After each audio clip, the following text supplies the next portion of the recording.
I saw Game Night. Okay, that is, of course, the comedy, I believe. It's like a dark comedy with Jason Bateman. Yeah, it's sort of a thriller comedy. Yeah, yeah. Jason Bateman in it, Rachel McAdams, Kyle Chandler in it, Jesse Plemons, a bunch of other people, directed by John Francis Daly and Jonathan Goldstein.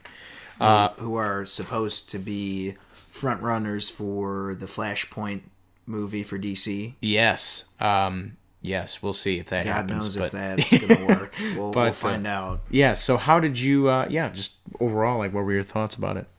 I thought it was pretty good. I thought it was nice to see a mostly regular comedy that had, obviously, action and thriller elements. But, again, it's just been a while since there's been a movie where the focus has been the comedy that I felt like was worth seeing in theaters. Also, let's see. Yeah, and the other thing was the action scenes were surprisingly like really well choreographed. Like there was pretty good stunt work overall. It was pretty like gritty, realistic fight scenes. The farcical elements were probably the best part. Mm-hmm. Kind of there's a few twists, as you could imagine, about why the game night's happening and all that kind of fun stuff. And relating to the nice to see a regular comedy, it was also just nice to see a regular movie. Like something that's not like so indie and like out there and artsy, but also not CGI spectacle driven. Because there's just so few of those a year that are kind of like the middle ground that really interest me.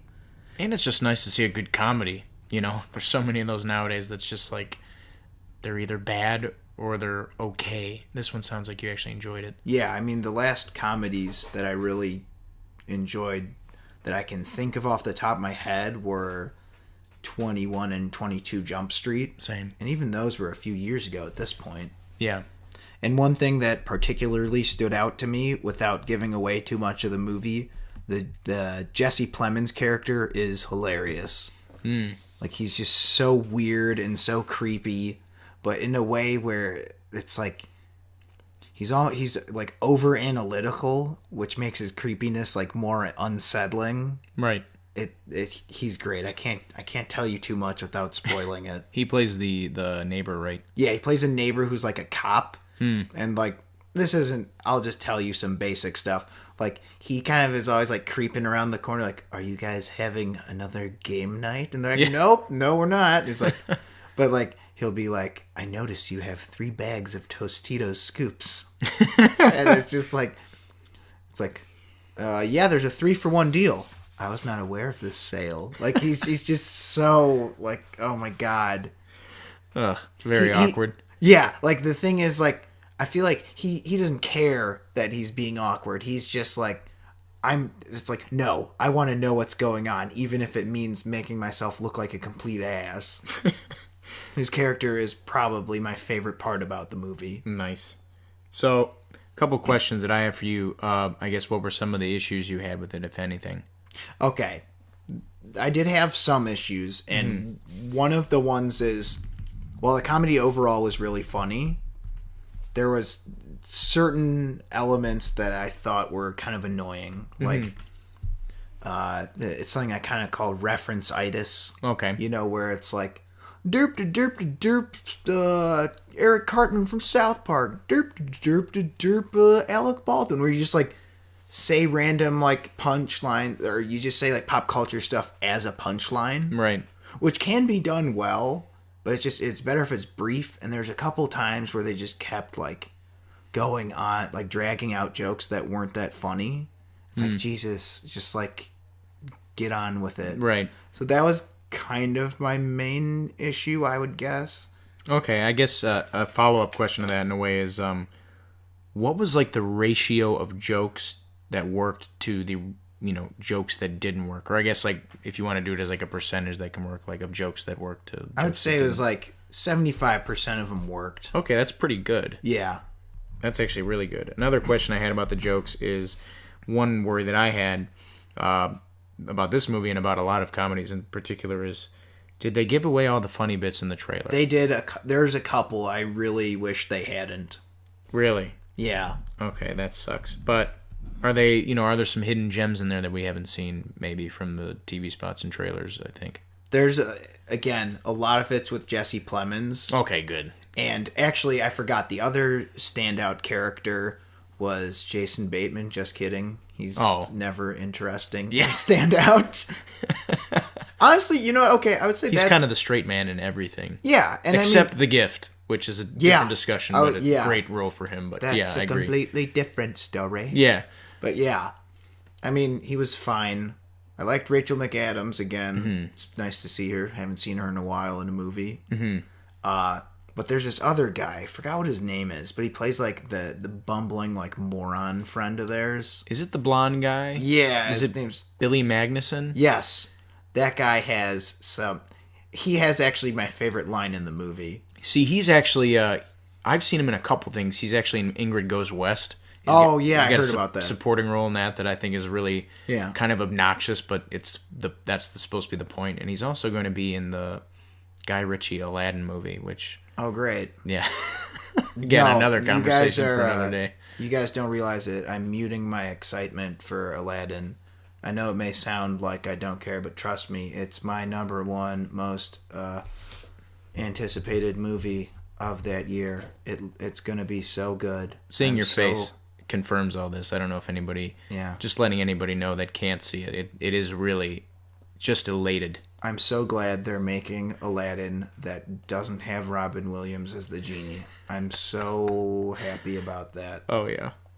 But, Billy Magnuson is good in this. He was really good. Okay. The other friends were also pretty good. There's the Irish woman. Okay. She was funny.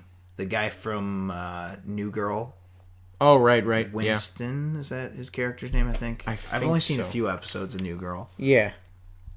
He was good in it.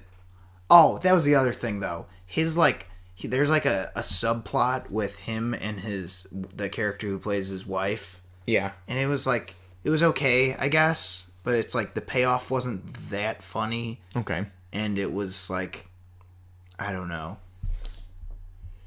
I think they wanted to give them more screen time because it was mostly Jason Bateman and Rachel McAdams. Right. But yeah. But their subplot was just okay, and I don't know. I just didn't think it was super necessary. Okay.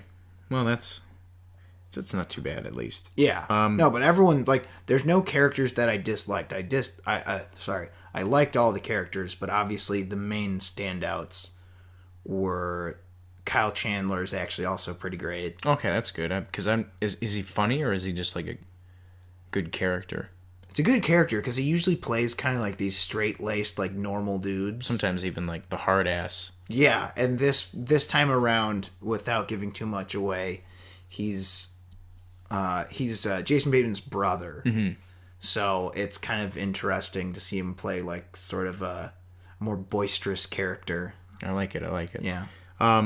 I had another question here. So it's an R-rated movie. Yeah. Does it utilize its R rating well? And if so, how? That's actually kind of interesting you mentioned that because I basically forgot it was R. Yeah. Which I think is kind of good because that's how R-rated movies should be. They don't need to be overly disgusting or anything. Is it overly anything? Is it overly vulgar or overly violent? Or There's a couple violent scenes, but I feel like it was barely above PG-13 violence. So I'd imagine it's a lot of F words and stuff like that, right? Yeah, but not even that gratuitous. Okay. So also, I wish they gave her a bigger role. The doctor they go to. Okay. I don't know her name, but she was really funny in her couple of scenes that she was in. Is that... Let me see. Are you talking about Chelsea Peretti? No. She was... Actually, her cameo was also funny, but... Nice. Well, yeah, there's a lot of cameos in here, it looks like, but... Yeah. I mean, it definitely sounds like I was interested in seeing it, and I'm glad that you liked it. It's not something you have to run to theaters to see, but if you're chomping at the bit to see a movie, just because January has such garbage, you could go and see it. I had another question. You mentioned the action, but so the directors, of course, Francis Daly and Jonathan Goldstein, they're in line to direct Flashpoint. Is there anything in this, even about the action or anything else about this movie that you see that could kind of lend itself well to a movie like Flashpoint? I think if they work with similar stunt teams or whatever, they could probably pull off certain spectacle. It's just like Flashpoint, I'm more worried about the writing because, well, from what it sounds like DC's sort of, they're not really sure what they want to do exactly. Right. And Flashpoint, I can kind of see where they're coming from because it's like, well, a lot of stuff isn't working out, so why don't we just like sort of inexplicably change the timeline? Right. Because I was thinking, you know what I just thought? Like, I was originally like really against this, but it kind of worked out for X-Men in a way. Yeah, in a way, yeah, it did. And it's interesting you bring up the writing because these directors' last directorial effort, which was Vacation, did not do very well, but they actually did write it together. This movie they did not write. Yeah, it was a guy named Mark Perez. Yeah. But they did also write, but not direct, Spider-Man Homecoming, which is a fine movie. It's not, in my opinion, it's not a great movie, but it's fine. I thought it was one of the weaker Marvel movies, but yeah, it's okay. Yeah, so I'm interested to see how they lend all of their talents, which it seems like maybe they're still honing some of them, to Flashpoint. From what I saw, like it wouldn't surprise me if they end up getting finalizing the deal, and I think given a good script, they could make it happen.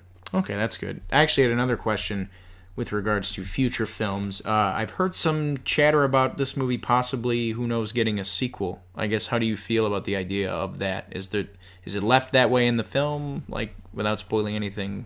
They do leave it sort of, so there could be a sequel, but we've talked about this ad nauseum already.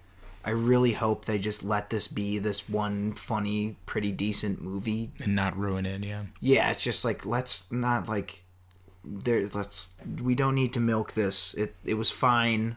Mm-hmm. And it's just like, I would not be, like, tripping over my own feet to see another one. Okay. So it sounds like you definitely enjoyed it, and it's like to me, it sounds like a perfectly acceptable comedy, which is hard to find nowadays. Yeah, exactly.